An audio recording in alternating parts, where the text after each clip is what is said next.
राणीनगर बोगद्याच्या कामासाठी गर्डन परिसरात आल्यानं इंदिरानगर राणीनगर परिसरात पुन्हा एकदा वाहतूक कोंडीचा गंभीर प्रश्न निर्माण झालाय।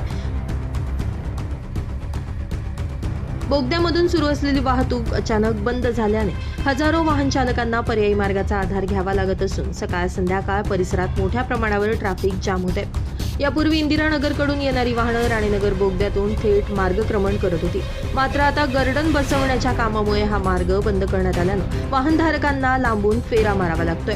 याचा सर्वाधिक फटका शालेय विद्यार्थ्यांच्या बस, औद्योगिक वसाहतीतील कामगारांच्या बसेस तसेच आपत्कालीन सेवांमधील अँब्युलन्सला बसतोय।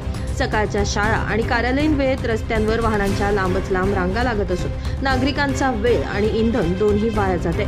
अनेक ठिकाणी पर्यायी मार्ग अरुंद असल्यानं वाहतूक आणखी संथ होतीये। स्थानिक नागरिकांनी काम लवकर पूर्ण करून वाहतुकीसाठी पर्यायी नियोजन करण्याची मागणी केली। तसेच वाहतूक पोलिसांनी गर्दीच्या वेळेत अतिरिक्त मनुष्यबळ तैनात करून वाहतूक कोंडीवर तातडीनं उपाययोजना कराव्यात अशी मागणीही वाहन चालकांकडून केली जाते आहे। नितीन चव्हाण, पंचनामा न्यूज, सिडको।